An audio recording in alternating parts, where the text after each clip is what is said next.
Yeah, So so thanks a Josh, lot, Gerard and Amelia, for hosting me. Maybe let me introduce Electis, because I think we're a little bit of a different animal or organization than everyone else here on the table. Electis, we created a little bit more than a year ago. What we are is a do tank, and it's a non-profit do tank.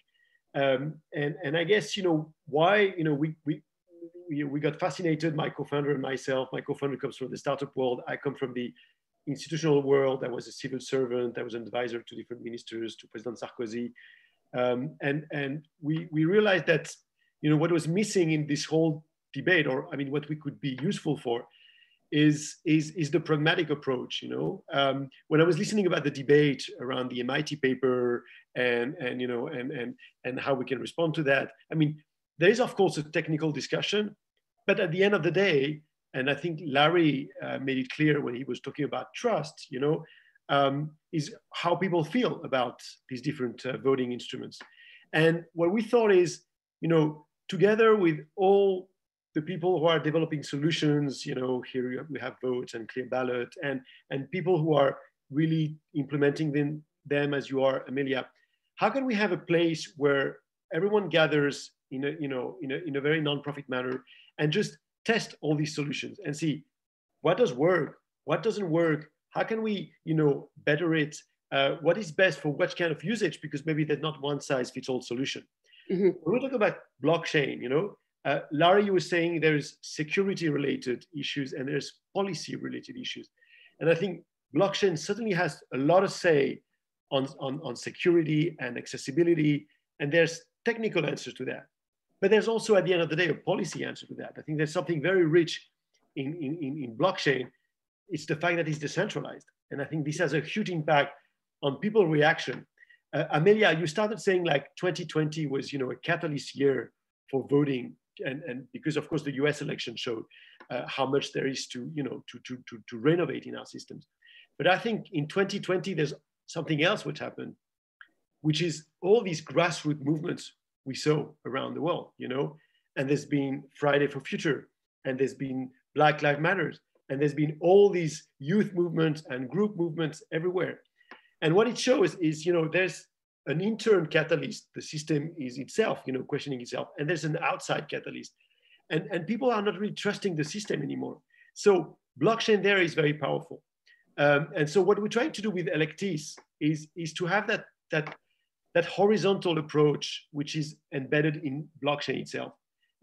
If we're building solutions, let's build them in a horizontal manner, in a decentralized manner, the same way that blockchain itself is built. And that's what we're trying to do with Electis. So happy to elaborate more. Happy to have anyone here on the chat, to join us and be part of the community, because I think we need to be decentralized and horizontal if we want to build something that's going to be trusted by people.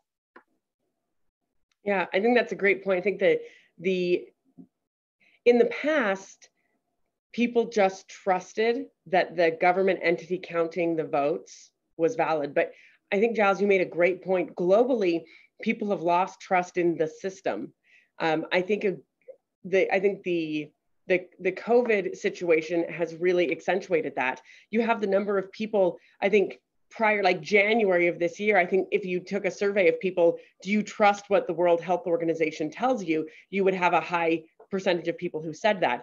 And now that is a significantly lower amount of people, just because they're seeing information changing constantly.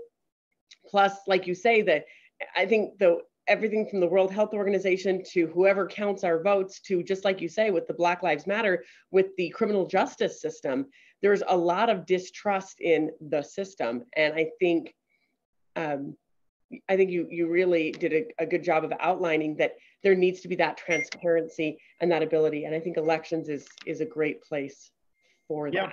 And if I can bounce back on that, Amelia, I mean, because this leads to two things. It leads at people questioning the system itself. You can even have the best audited system. In Estonia, there's an electronic system which is centralized and fully audited.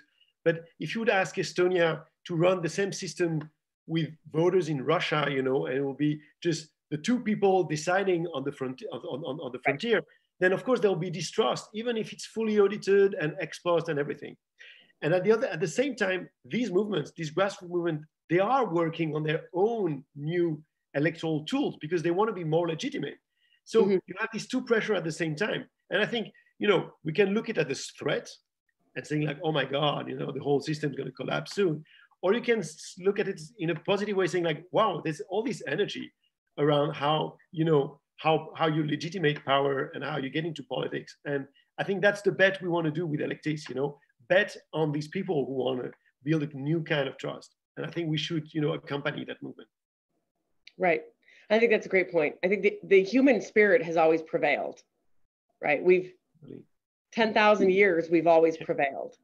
And I think that you're right. That's what I think, that it's a more sure bet that we bet on the human spirit than we just bet on complete collapse. I love that. I think that's a great way to put it. And you actually mentioned something that I think we haven't even talked about. And you talked about how some of these organizations are looking for their own voting solutions so they can become more legitimate. We've been talking about government elections this whole time, but there's a whole space on elections that is outside of government, right? There's an entire space of elections that is organizational elections. So that's something that maybe, Gerard, we should consider for the future or for other topics as well, is outside of government. There are trade associations, unions, standards organizations, grassroots movements. All of those have a need for elections and for these grassroots movements to have validity and security. I think that's a great point, Giles.